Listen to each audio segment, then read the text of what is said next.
Désolé pour l'attente et le changement. Donc aujourd'hui, Earthbleed, on va revenir sur les épisodes qui s'est passé dans le dernier mois par rapport à l'attaque SSL. Donc, peut-être une trentaine de slides suivis de quelques démos, ça risque d'être la fun. Mais avant de parler Earthbleed, on fait un petit récapitulatif sur SSL. Donc, quand on parle de SSL, c'est un protocole qui a été inventé en 1994, Secure Socket Layer, qui, dans le fond, fait simplement le chiffrement des données entre votre serveur et le client pour que, entre les deux, si quelqu'un intercepte, on ne puisse pas voler les données, voir qu'est-ce qui se passe. En gros, client-serveur, le client va envoyer une requête au serveur qui, lui, va échanger des informations sur le certificat. Le client va renvoyer les informations avec une clé privée, un genre de secret random, le cipher en vert ici, que le serveur va réutiliser pour ensuite communiquer en chiffré. Bien entendu, il y a eu plusieurs. Earthbleed, en fait, ce n'est pas le premier bug, il y en a eu plusieurs. Un qui existait, évidemment, toujours dans le concept de man in the middle, se mettre entre les deux pour voler l'information. Le cipher rollback.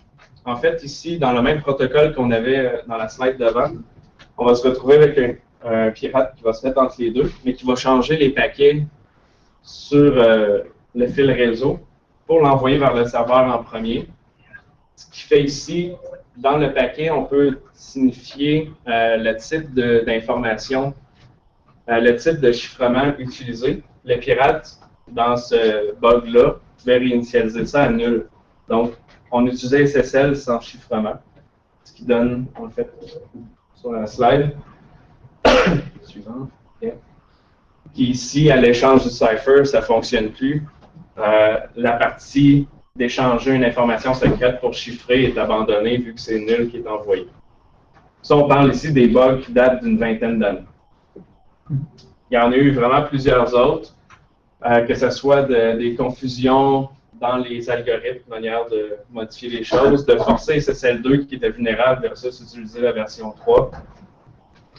Utiliser les timing attacks, il y a une manière d'envoyer des informations pour modifier le SSL. Utiliser la compression de données, puisqu'en HTTP, on peut utiliser du gzip pour compresser les données. Avec ça, il y a moyen de calculer la grosseur des données compressées, non compressées, et d'aller deviner les données qui ont été chiffrées par la suite. Un des exemples, en fait, il y a environ 4 attaques qui sont très populaires. Ça, c'est Beast, qui va aller utiliser un chaining, dans le fond, qui va diviser les blocs de données pour aller guesser les informations confidentielles en arrière. Dans les autres types d'attaques, il y a eu le crime attack, qui était justement l'attaque de compression que je parlais, qu'on peut compresser les données en clair, voir la différence avec les données chiffrées. Et une des très intéressantes, une attaque sur les certificats au niveau des browsers qui a été découverte par Moxie, un chercheur aux États-Unis. Quand on fait une réservation de certificats en ligne, il y a moyen de réserver, admettons, paypal.com, juste la petite section ici. Et quand on utilise le certificat émis pour paypal.com, quand on va sur paypal.com, on clique sur le certificat, le petit cadenas vert en haut, on est capable de voir si le certificat appartient bien au site, s'il est trusté par Entrust ou autre compagnie qui l'a émis. Mais dans le code des browsers où on validait en fait si le certificat était bon et appartenait bien au bon domaine, il y avait un bug au niveau de la terminaison des strings, un /0 ici. Donc on pouvait enregistrer un vrai certificat sur un vrai CA qui émet les certificats. On peut enregistrer quelque chose comme ça ici. Donc, admettons paypal.com /0 pirate.com. Et le browser, quand il va aller sur pirate.com, il va voir qu'il est sur PayPal. Parce que la chaîne de terminaison arrêtait là. Puis on pouvait, comme ça, utiliser des techniques de phishing ou autres pour envoyer par courriel voler des informations à des personnes en les truquant comme ça. Tout ça dans l'implémentation d'une string qui était mal validée. Vous allez voir plus tard, ça ressemble pas mal à ça aussi.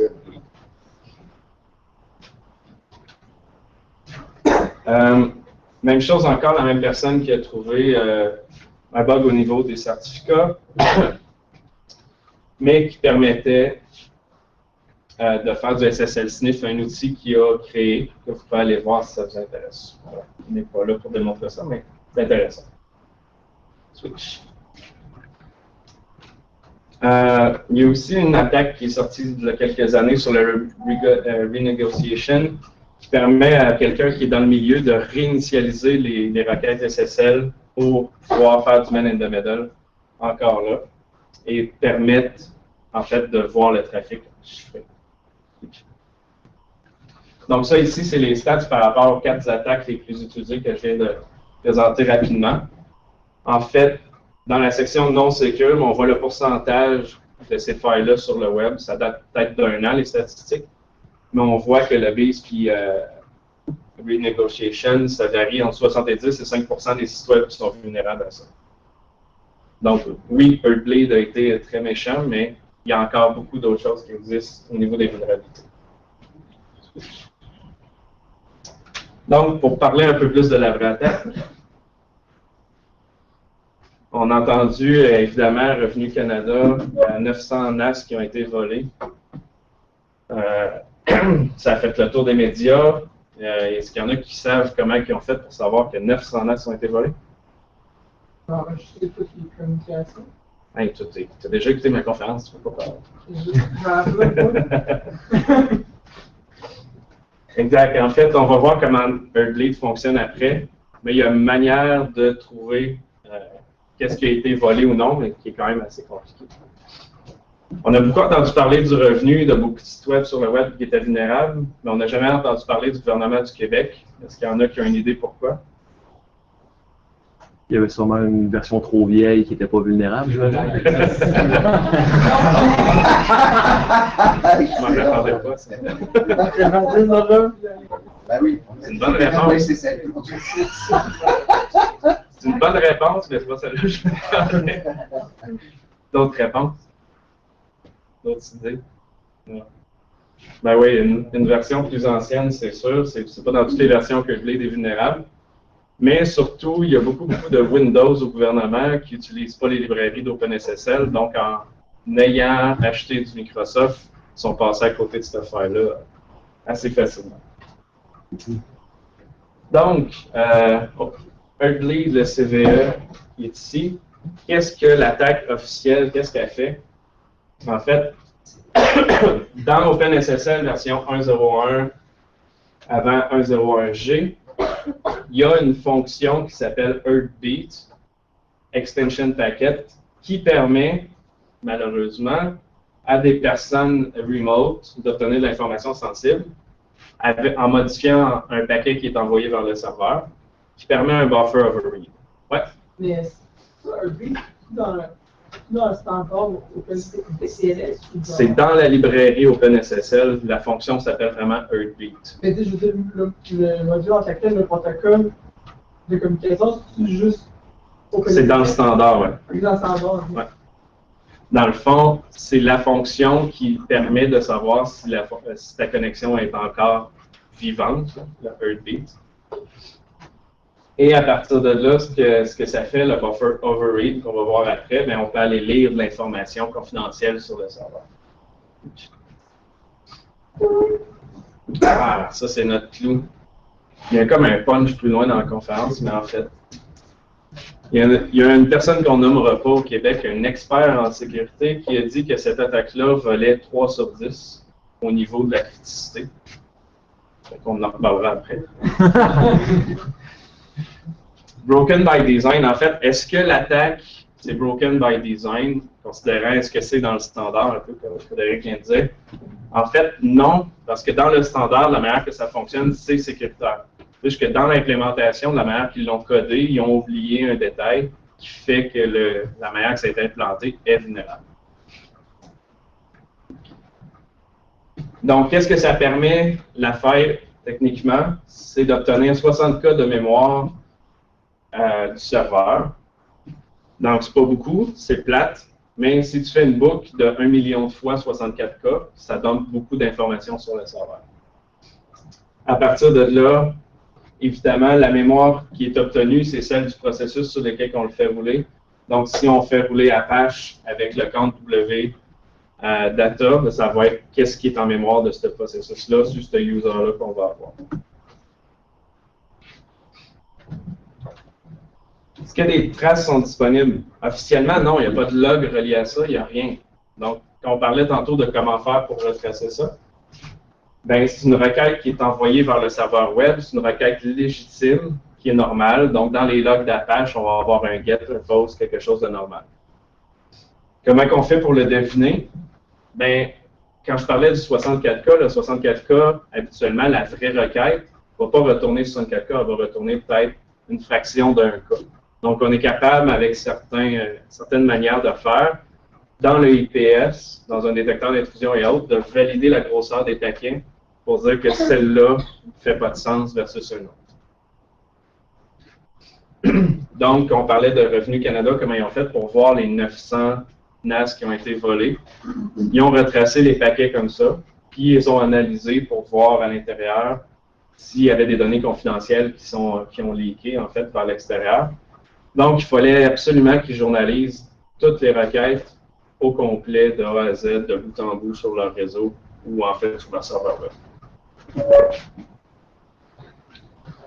Est-ce que c'est juste du HTTPS? En fait, on a beaucoup parlé de ça, mais OpenSSL il peut être utilisé dans du SMTP, dans du IMAP, Jabber, XMPP, POP3, FTP. En fait, peu importe le client qui va faire la requête. Donc, si vous pensez à votre web, à ce que vous utilisez, ben vous pouvez être finalement en danger avec ce protocole. Donc, est-ce que c'est seulement côté serveur? On parle qu'on envoie une requête au serveur, et le serveur, lui, va nous répondre avec la mémoire, avec sa mémoire RAM. En fait, non, parce que OpenSSL, c'est une librairie. La librairie est utilisée autant côté serveur que client.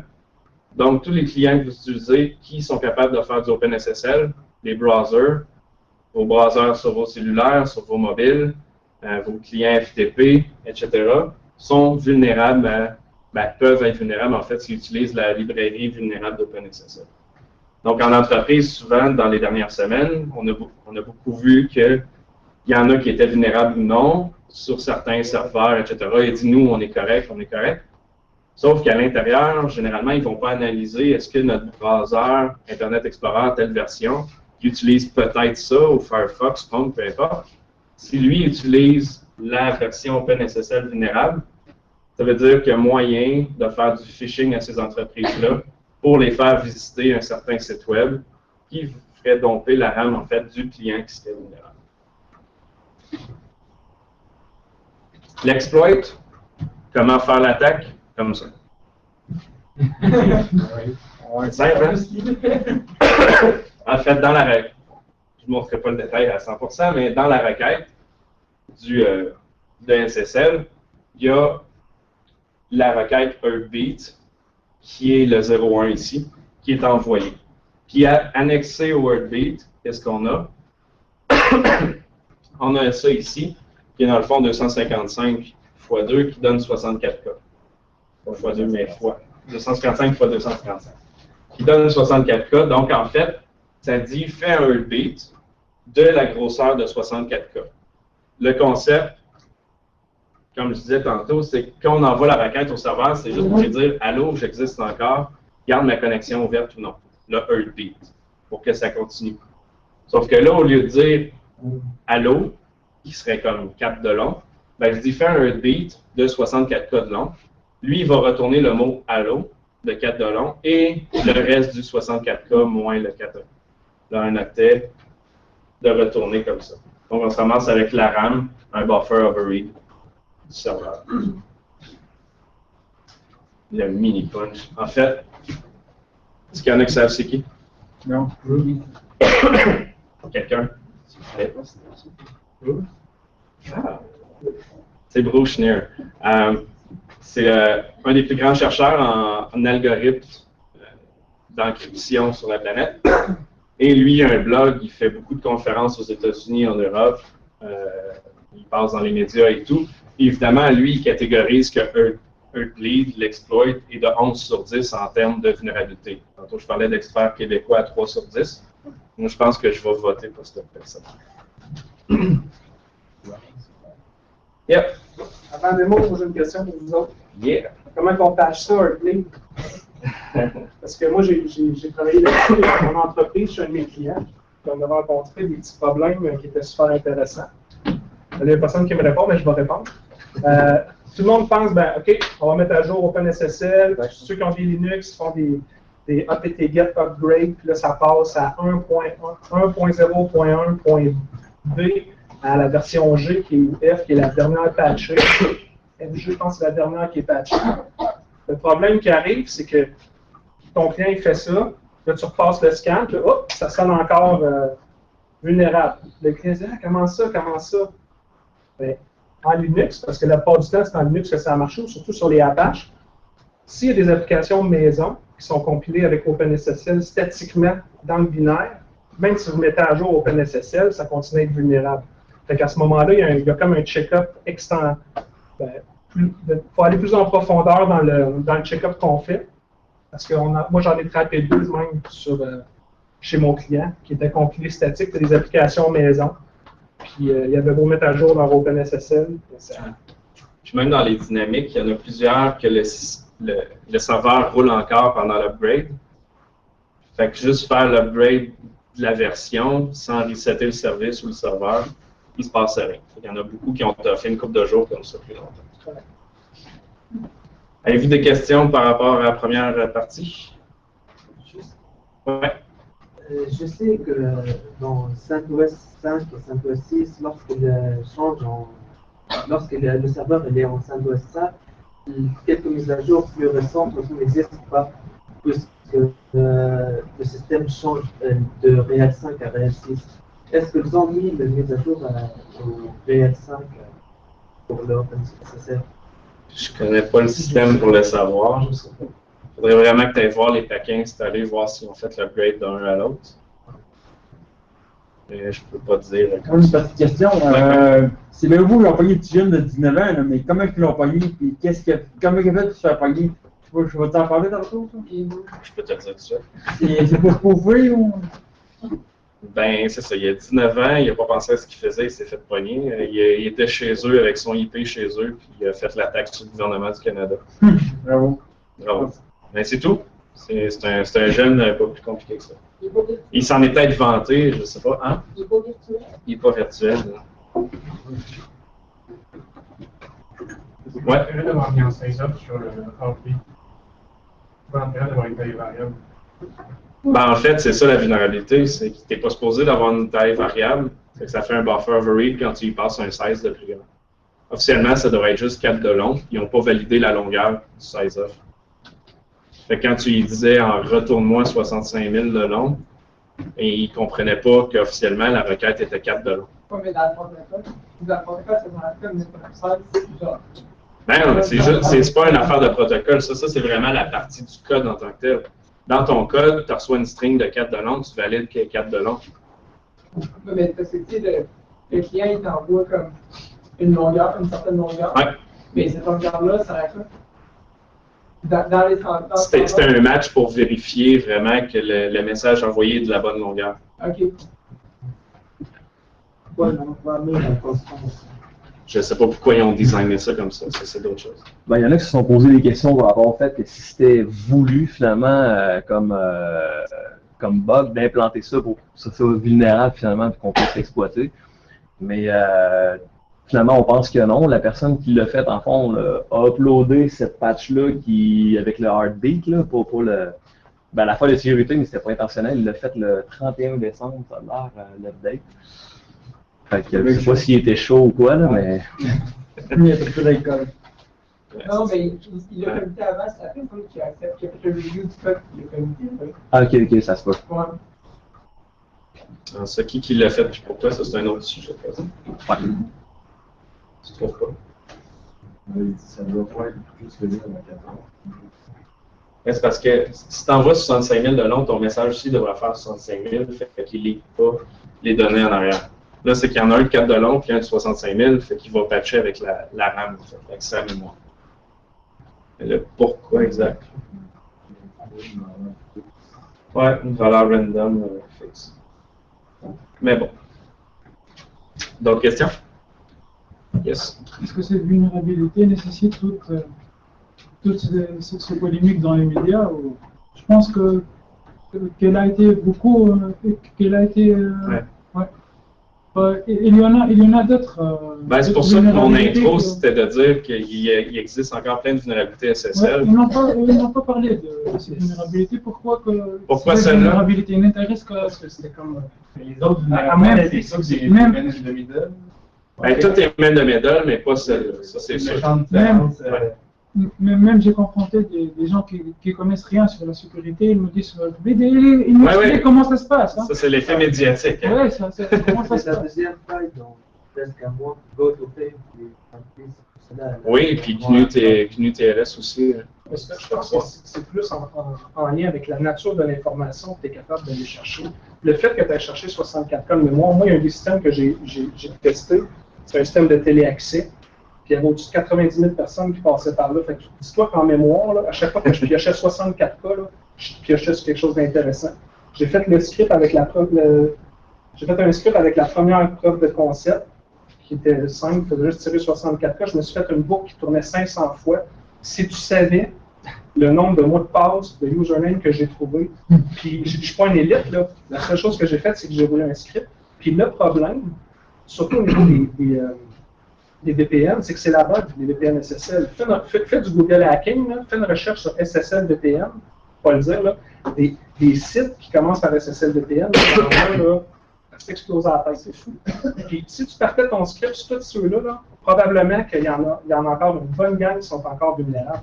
Mais ce qu'il faut que tu comprennes, c'est que, moi en tout cas, pour celui que j'ai testé, c'est que le processus qui gérait la même mémoire faisait l'authentification. Moi, chez mon client, l'avantage qu'il y avait, c'est qu'il y avait de l'authentification forte, fait que je ne trouvais pas tout le mot de passe, juste une partie. Le mot de passe était plus bon vu qu'il utilisait un jeton. Mais le problème que j'ai rencontré, c'est que l'autre bord de la boîte, c'est plus en VPN. C'est plus en SSL. Je veux dire, le trafic entre le client et la boîte, j'allais dire le nom, entre la boîte de téléaccès, elle est en SSL. Mais si le service que tu utilises en arrière n'est pas en SSL, ou qu'il y a des services qui sont non sécurisés en arrière de la boîte, ben, ils se retrouvent en mémoire. Puis à chaque fois que je pioche 64 cas, à un moment donné, je l'ai roulé pendant une demi-heure. Puis si tu voyais tout ce que j'ai trouvé, là, c'était. C'est ce qui a fait que ça a mis le faux poudre chez mon client, tout le monde s'est mis à courir. Il y a un chercheur sur le web qui a fait la même expérimentation, mais il l'a fait rouler pendant plus qu'une nuit. Il a réussi à ramasser plus qu'un gig de données. Juste pour vous donner une idée. Mais c'est le fait aussi que, genre, cette faille-là demande vraiment moins de conditions préalables pour l'exploiter que, genre. Que d'être sur un Wi-Fi, faire du web poisoning, te mettre entre les deux. Ouais. C'est n'importe qui comme ça qui peut le faire. Aussi, dans le fond, ce qui est classique, c'est que tu ramasses le username password du monde. Ouais. C'est une chose, tu as un username password d'un usager, mais ils ont fait un concours, je ne sais plus qui, combien de temps ça vous pourrait pour obtenir la clé privée. Ça a pris une heure, tu sais. Cloudflare qui a fait ça, c'est le challenge. Ça a pris une heure, mais là, quand tu as la clé privée, c'est un autre game. Ouais, ils ont sorti un tool qui ramasse tous les paquets et qui compile les clés privées automatiquement. Mais là, je comprends qu'on parle de la clé, mais on s'entend-tu que dans un réseau d'entreprise, je pourrais poser la question de même, là, selon vous, là, il y a combien d'employés dans une entreprise qui n'utilisent pas le même mot de passe partout? Ça veut dire que le gars qui se branche sur son service web, sur le port 80 à l'interne, puis je l'ai trappé dans la boîte de téléaccès, il y a des bonnes chances, s'il n'est pas avec l'authentification forte, que j'essaie le même login puis le même mot de passe sur la boîte de téléaccès puis que j'entre pareil. Je ne l'ai pas fait, mais je suis sûr que. Les places sont obligées de passer. Ouais. Mais tu sais, on parle de user password, mais dans les requêtes web, il y a des sessions. Les cookies. Toutes les cookies qui sont là, tu as les données confidentielles évidemment qui sont envoyées au travers aussi. Ouais. Puis des sessions qui sont que tu peux fixer, dans le fond, qui tiennent dans le temps à la Facebook, que tu peux être sur le même cookie pendant 2 ans, il y en existe plein. parce que surtout dans le cadre des VPN, il y a beaucoup d'entreprises qui empêchent le split tunneling.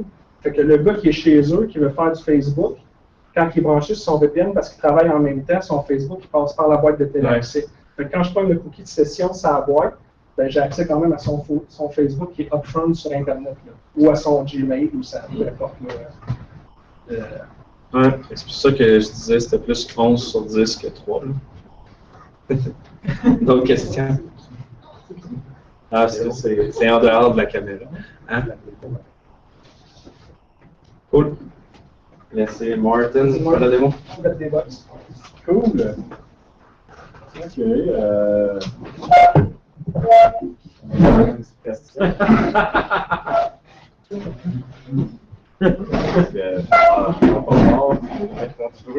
Parle fort. Bon. Ok. Y en a-tu qui ont joué avec l'exploit dans un laboratoire ou The Wild? Antoine. Je vois que personne n'a pas grand monde qui s'assume. Il y a une personne qui a joué avec.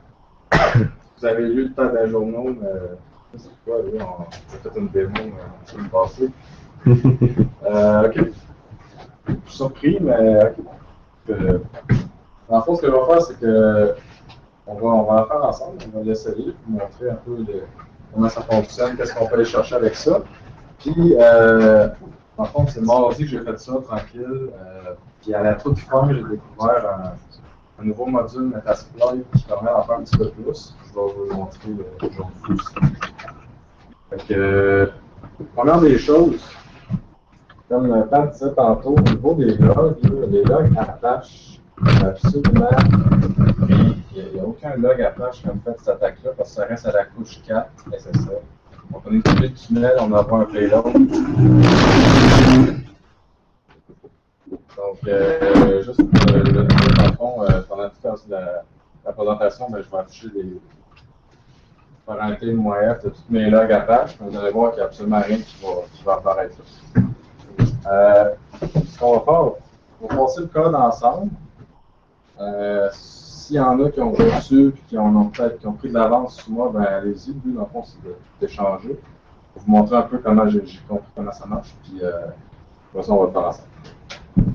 Au niveau du code, c'est un module de Metasploit, donc c'est du Ruby. Ça fait 563 lignes. Puis honnêtement, 563 lignes, il supporte Jabber, POP3, SMTP, HTTPS. Donc il y a vraiment, le code a été fait très modulaire pour qu'on puisse s'adapter et racheter un nouveau protocole comme on veut. Genre, je crois que le protocole que tu mets par-dessus, c'est ça? Je change quand même beaucoup de choses. Par exemple, Jabber, le SSL est dans le XML. C'est pas un tuyau, c'est vraiment du XML dans lequel la data est chiffrée. Si tu fais du FTP, ben, il faut que tu ça ne dépend comment tu le fais. Si tu fais du FTPS, je pense que c'est un tunnel au début, mais si tu fais du SFTP, parce que je ne vais personne en erreur, mais il faut que tu dises, mettons, hot, où il y a une syntaxe à mettre. Il y a un message envoyé avant d'établir le tunnel. Toutes ces genres de petites choses-là, on va les voir tantôt. Donc, bon, on voit toute la liste des cyclesuits qu'on supporte. Des petites variables. Donc, le payload il supporte TLS V1.0, 1.1, 1.2, puis SSL V3. Il ne supporte pas SSL V2. Donc, des TLS, callback. Donc, ça, c'est des protocoles qu'on supporte, comme je disais tantôt. Donc, finalement, c'est des callbacks sur une variable qui pointe vers une fonction.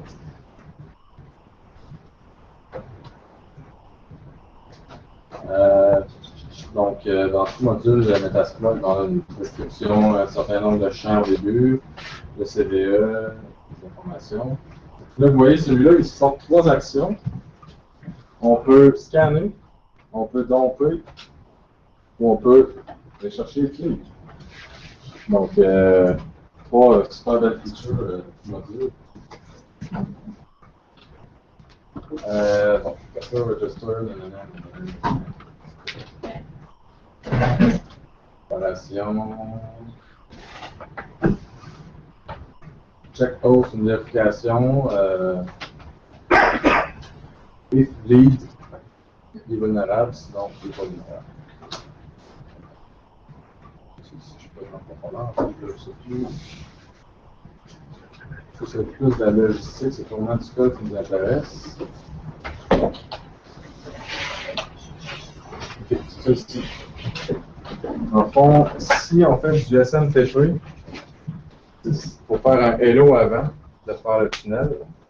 Si on fait du IMAP, il y a une autre syntaxe ici. Il y a d'autres choses à envoyer au serveur avant d'établir le tunnel. Et ça, c'est plein de petites fonctions qui sont appelées avant d'établir.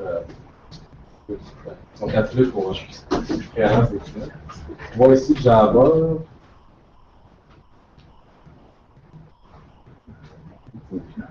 Là, c'est un peu ordinaire, mais ça, vous voyez qu'il y a des tags XML.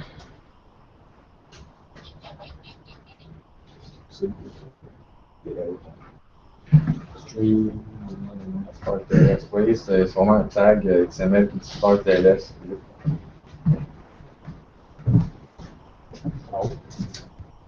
Ah, oui, c'est ça. Stream. Exact. Donc c'est ça.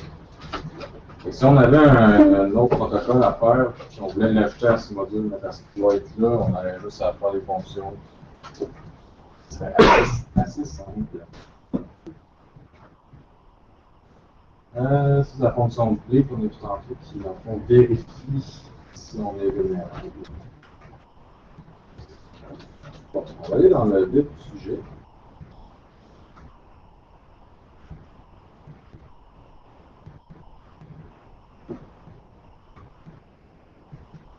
C'est Ruby maintenant. Ouais. OK. Donc, en gros, la fonction qui nous intéresse, c'est là. C'est de là que vient tantôt la slide backslash 01 backslash x. Oui.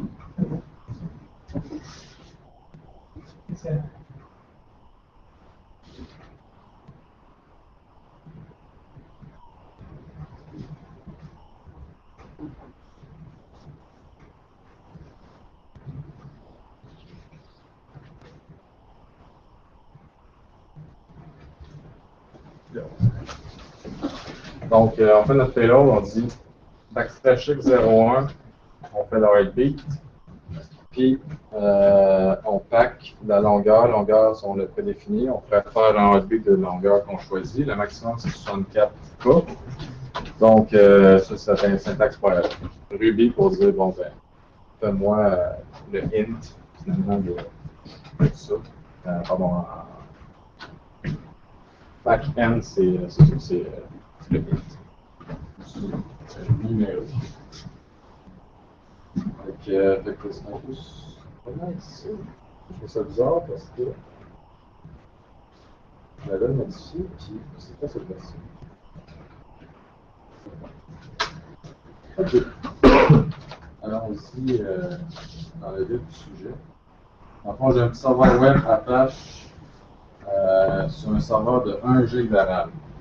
Ça aussi, je tenais à briser le mythe un peu. Le serveur a 1 GB de RAM, mais comme je disais tantôt, la faille, elle va chercher ce que le service a accès finalement. L'espace en mémoire de 3W data.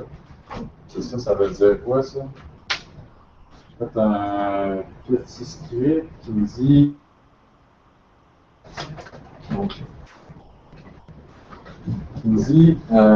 Un process consomme combien de mémoire? On va le mettre en haut. Bon, fait que.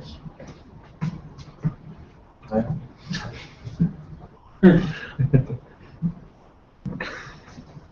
C'est toujours pas mieux, mais ok.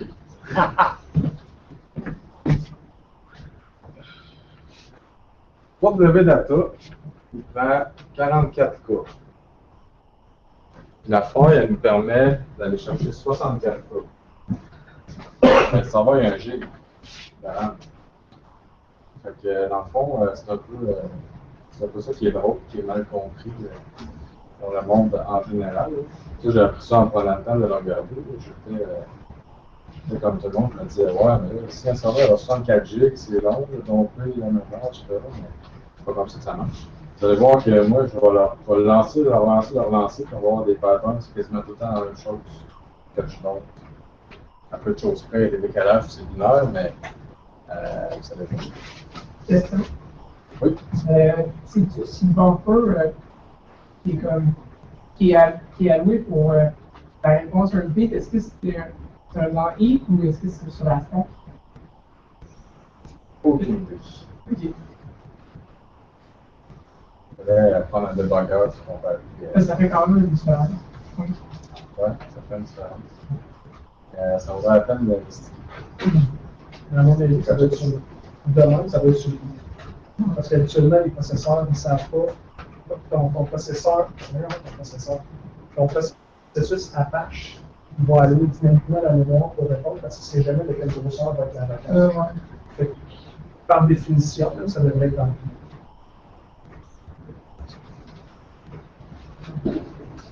On va aller utiliser Metasploit pour prendre un des modules. En fond, par défaut, j'ai pas compris pourquoi j'en ai deux de chaque, mais c'est un petit bug. En fond, il y en a un que c'est RP Client Memory, je n'ai pas joué avec, mais ça ressemblait à ce que Stéphane. C'est pas celui-là. Ça doit être pour les attaques clients, puis ce qu'on va utiliser, nous autres, c'est OpenSSL RP. Mais j'en ai trouvé un sur Internet qui était plus à jour que ce que j'avais. Petit suivi. Oui, bon.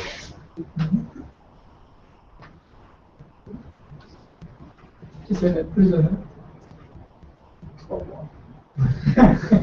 Je sais pas, ça va être Les options. On pourrait faire un filtre. Donc, on pourrait faire des patterns. Moi, je veux juste des cartes de crédit. Donc, je me mets une expression régulière, un regex. Ici, vraiment à 3 mots comme expression régulière. Ouais. Le nombre d'essais, le timeout, une liste de hosts, format CIDR. Donc, on pourrait mettre une clause, un stash 24, 23, 22.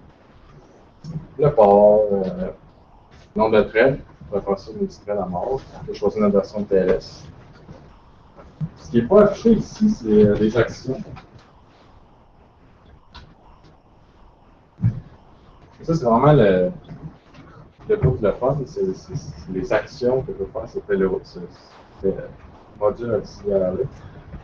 Donc, puis scan, c'est les classiques. Scan, ben, tu sais, en entreprise, mettons, travailler en sécurité, vous avez peut-être été appelé à demander de vérifier si votre compagnie est vulnérable, des choses comme ça. Le module est super pratique avec cette option-là. Vous pouvez choisir cette option-là, puis ça va juste vérifier si vous êtes vulnérable. Dump, ben là, on y va un petit peu plus méchant, on se vole, on se prend un petit 64K sur la machine. Puis Keys, ben, il va essayer de reconstruire la clé privée du certificat du serveur. Ça, c'est vraiment. Ça m'a parlé mardi soir quand j'ai pu faire ça. À quel point c'était facile. C'est sûr que là, j'étais dans un environnement. C'est un petit Apache qui est presque rien. Bon, mais quand même, il faut savoir ça à grande échelle.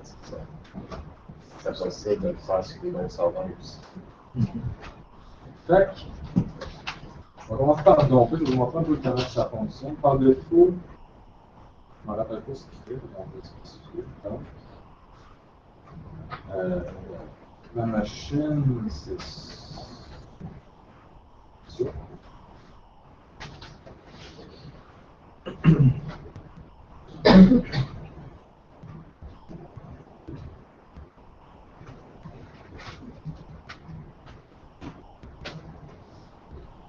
Ça a trop bien été la semaine passée. Enlève le jeu.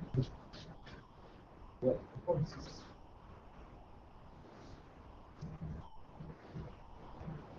Ouais.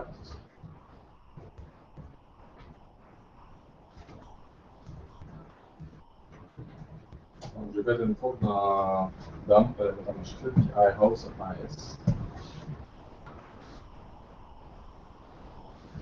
OK. Par défaut, il met dans le fichier. les besoins de la cause, on va changer de ça.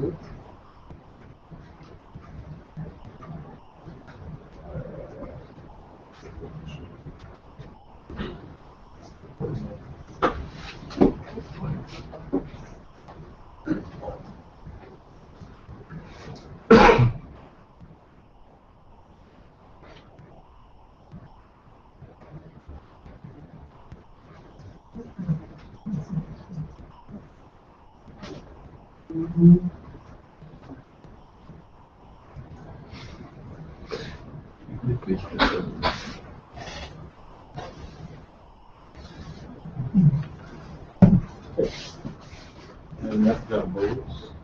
Ça, on a un premier achat de 64 codes de mémoire. C'est un petit Apache, il n'y a même pas de PHP, pas de MySQL, pas de cookies, pas rien. Fait que c'est sûr qu'on ne verra pas grand-chose. On voit le petit http//.1, peut-être moyen de faire des cas avec ça. Mais dans le fond, le gros de ça, c'est la clé privée du serveur. Il n'y a pas grand-chose. Si on le refait, puis on le refait, c'est le début. Vous allez voir si c'est quasiment tout le temps la même chose. SX commercial L. Ça va ressembler vraiment à ça. SX commercial, utile. On trouve en. Là, vous voyez, là, on a vraiment un HTTP reply. Donc, vraiment. En fait, c'est pas vrai, ça pourrait être, non, accept, c'est-à-dire que c'est un header. C'est un header de retour de page. Ouais. Mais on a aussi le agent qui veut dire que c'est le client. On a une portion du message client. Si on le faisait plusieurs fois, on peut voir il y a quasiment rien sur ce serveur-là, parce que justement, il n'y a pas beaucoup de mémoire dans laquelle il va jouer. Fait que ça, c'est sûr. Puis là, si on avance un petit peu plus, il y a quoi aussi? Ce bout-là, je ne sais pas ce que c'est, mais je voyais hier aussi, c'est un système de 32 bytes. Potentiellement H de quelque chose, on va retrouver ici. Et vous voyez que c'est beau de dire, tiens, parce qu'il y en a qui disent que 64K c'est pas beaucoup, là, ben là, je retombe tout le temps dans la même affaire. Si on a un serveur plus gros, ben, on ferait différentes choses. Mais bref, c'est facile de télécharger toute la mémoire du serveur web. C'est surtout parce que t'as rien qui se passe dessus, t'as quand même mémoire change. Exactement. C'est une zone de confort pour le démo. Bon. Fait que là, hier, ça a marché. Je sais pas si ça va marcher aujourd'hui. Là, on va changer de mode. On va essayer de reconstruire la clé privée du serveur.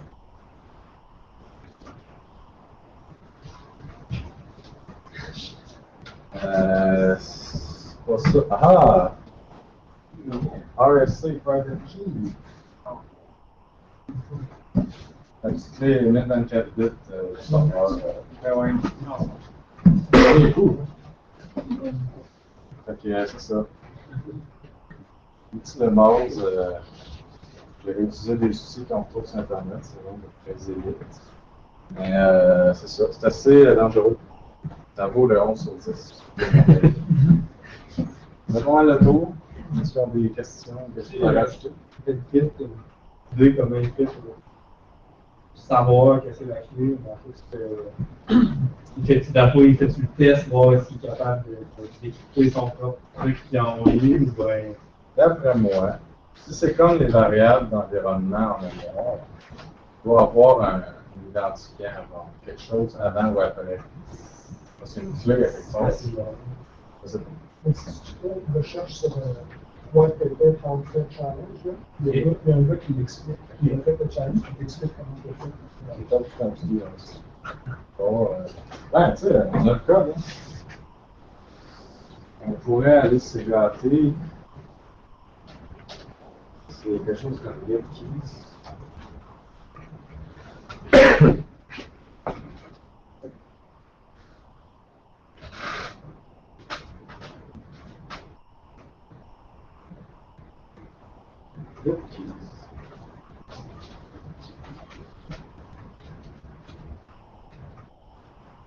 Looking for keys.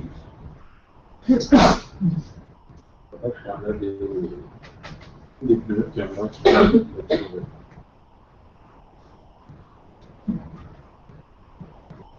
Ok, ouais, il y a du get factor là-dedans. C'est du factoring de mathématiques. PQ. Ceux qui font des maths à l'université, ça doit dire quelque chose. Ouais, c'est pas les deux lettres que tu Ok, c'est beaucoup d'aller à l'université pour voir ce que dire. C'est partie des choses qu'on voit. Key.export. Il faudrait que tu ailles à get factor.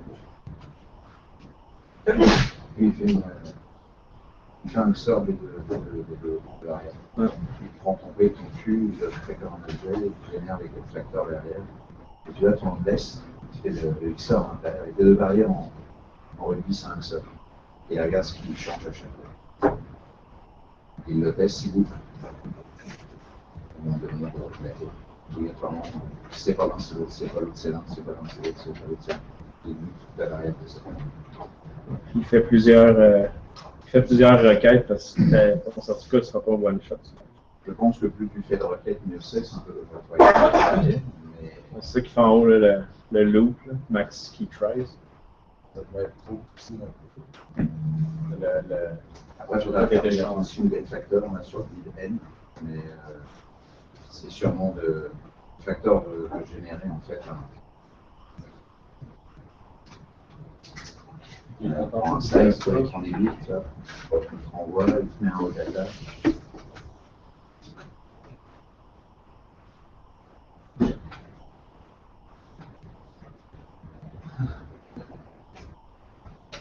En fait, il reprend le code SSL, il s'injecte lui-même son code. Ok, il importe ça dans le SSL. Il importe ça dans le code SSL et il se fait un new data de son size et il se réimporte son truc, il se le réinjecte. Puis ensuite, il refait son test. C'est pas tout. Et il check si c'est un certificat valide.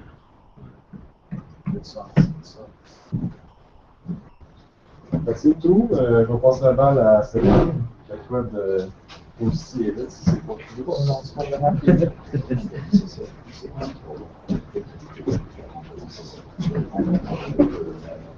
Félicitations.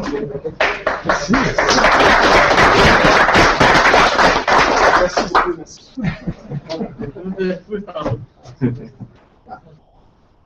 OK, ben là, on vient de voir la portion serveur. Là, sur le web, on n'arrête pas de voir vos téléphones sont vulnérables, toutes vos applications clients qui utilisent OpenSSL sont vulnérables. Puis à un moment donné, il n'y avait pas de preuve de concept, mais il y a un brillant qui a sorti une preuve de concept. Donc, moi, la portion que je vais vous montrer, c'est comment on fait pour domper de la mémoire sur un client.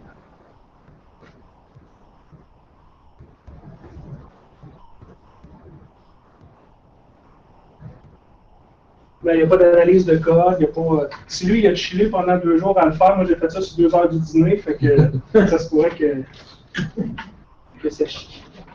Non, ça va marcher.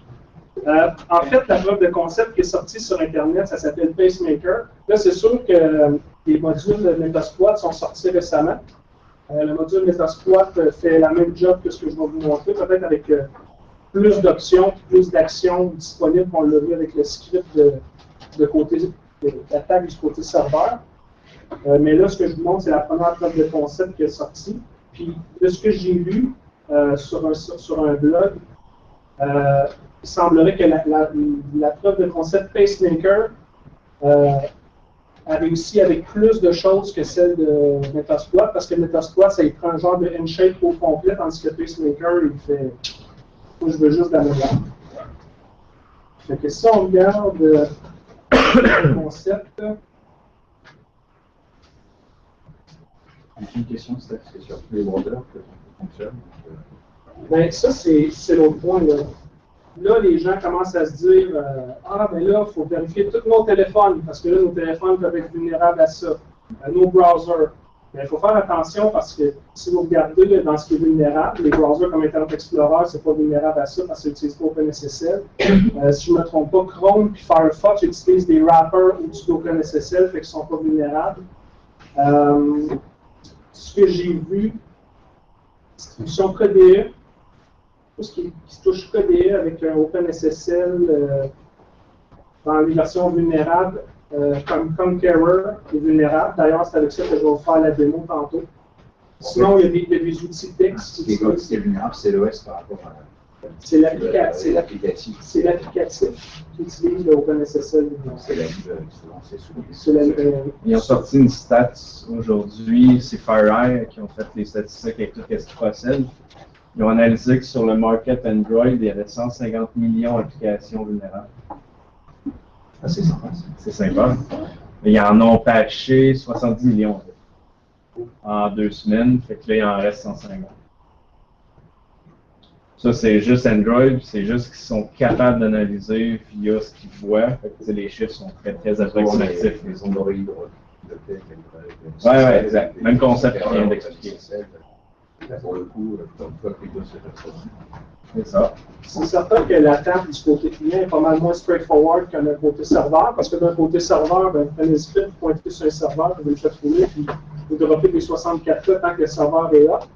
Du côté client, bon, ben, c'est clair que là, il y a un petit chemin à prendre pour réussir à amener le client qui se branche sur votre serveur malveillant, qui lui va établir la connexion SSL, puis qui va envoyer des heartbeats du côté client.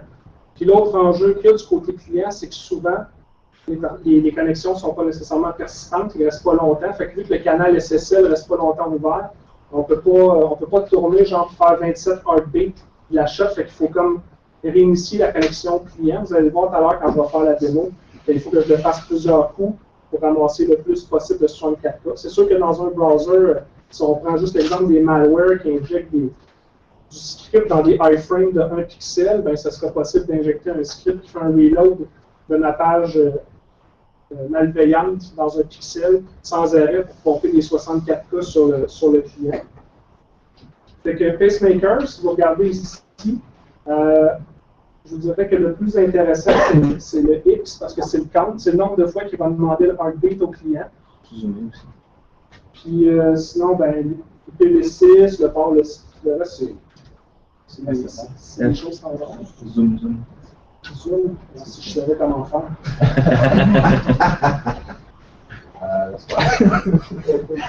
Plus, non. C'est-tu un externe? Zoom. Zoom. Ouais, c'est bien.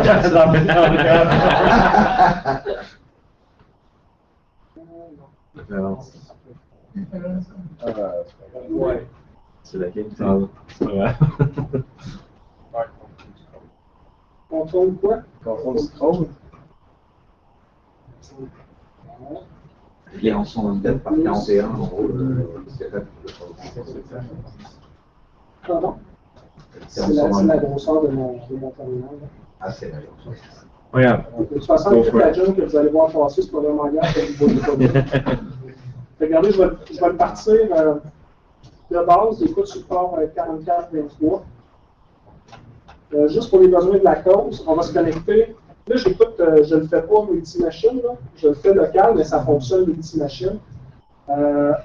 Juste pour vous montrer, là, actuellement, j'ai compris une version d'OpenSSL qui était vulnérable.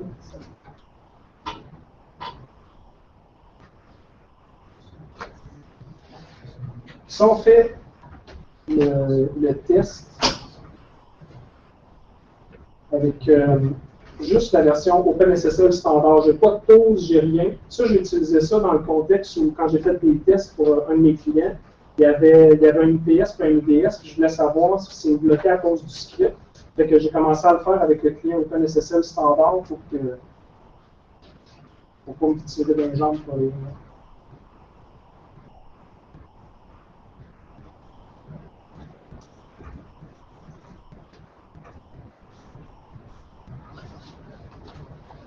OK. Donc là, la seule chose que je demande, c'est à OpenSSL de se connecter sur le port.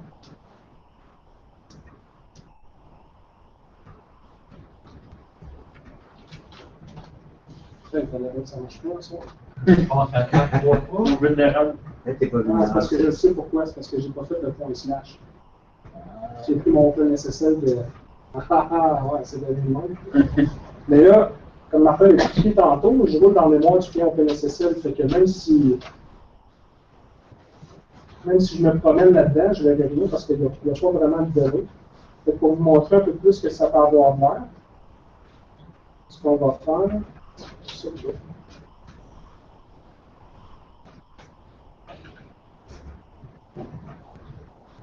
on va le faire avec wget.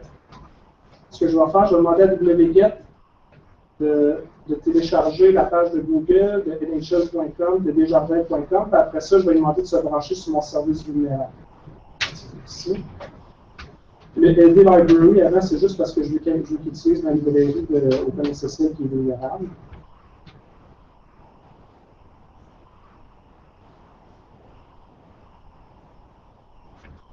Et ici, si on va ici, c'est ici.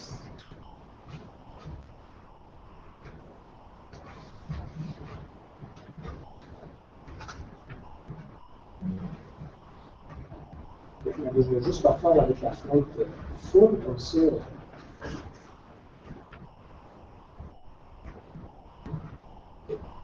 On va le voir.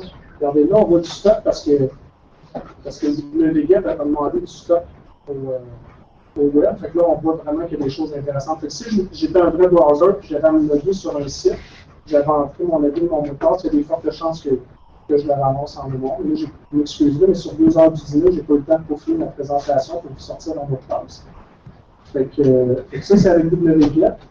La même chose fonctionne avec Lynx. Si je compile Lynx avec la version vulnérable, ça donnerait le même résultat. Mais là où les médias parlent, plutôt au niveau des téléphones, pour vous montrer ce que ça fait, c'est que j'ai installé un simulateur d'Android. C'est une image de Android 4.1.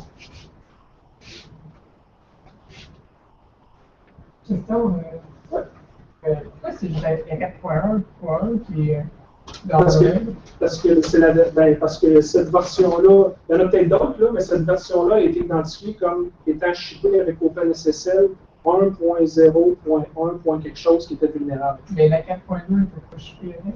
Je ne sais pas, il faudrait vérifier. Je n'ai pas regardé toutes les versions. Moi, j'ai fermé celle-là parce que c'est celle-là qui était identifiée dans la preuve de concept. Je voulais que vous puissiez voir.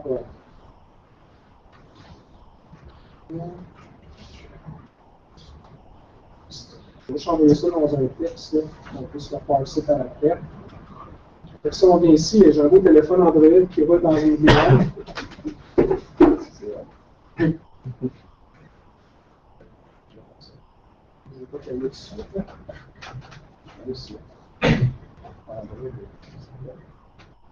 Il est déjà content avec le mémoire, il ne l'avait pas vu, mais. Donc, on va faire le test pareil. Note-toi avec ton password.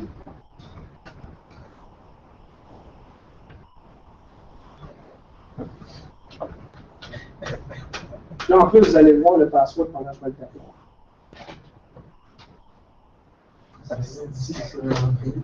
Est-ce que vous le voyez? Ouais. C'est super sécure. Là, pour les tirs rapides, je voudrais prendre mon mot de passe pour hijacker mon compte. Je vous le dis, j'utilise Google Authenticator sur ce compte-là, puis il y a juste cette machine-là qui est trustée pour avoir besoin de mon jeton. Fait que même si vous prenez mon mot de passe, vous pouvez essayer pour en faire jamais.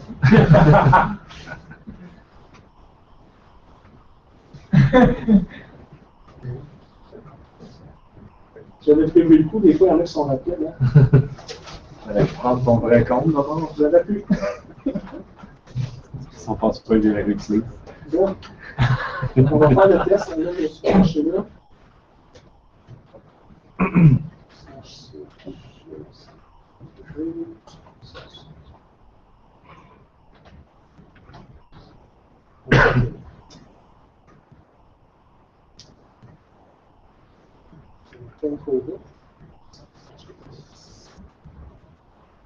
Le cherche est en train d'envoyer de la mémoire.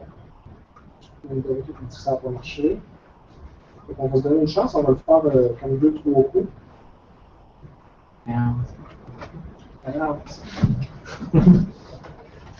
Quand tu regardes le corps, ça marche.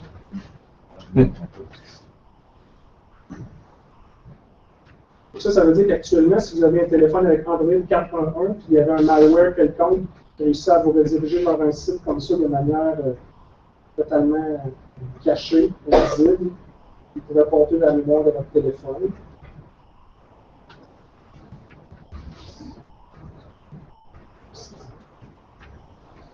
Bon, là, j'ai du stock, là. J'ai compris beaucoup, fait que...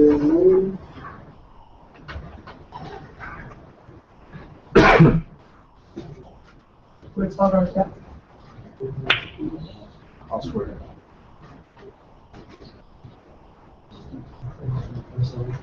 J'ai dit si c'est mon mot de passe. Personne n'a vu qu'il y avait quoi dans mon mot de passe, hein? Non. Personne n'a quoi là? Voilà. Ah, il n'est pas là. Il y a peut-être plus une même ligne. C'est ça, avec juste 2 ou 3 caractères dans ces slides sur plusieurs lignes, le mot que tu as dit. Ah, peut-être. Je fais des mots. On va regarder ce qu'il y a autour de ça.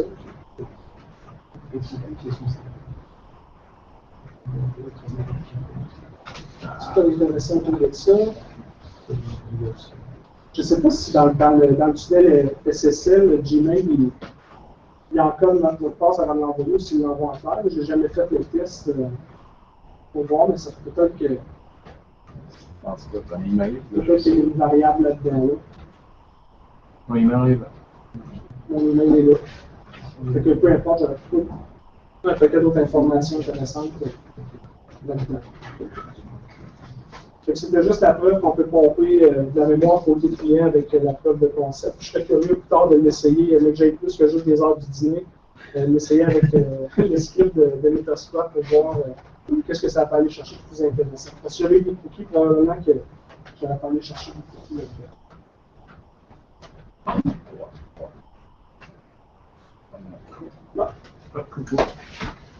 Fait que c'est ce qui met fin à l'attaque de côté client. En espérant que vous instructifs.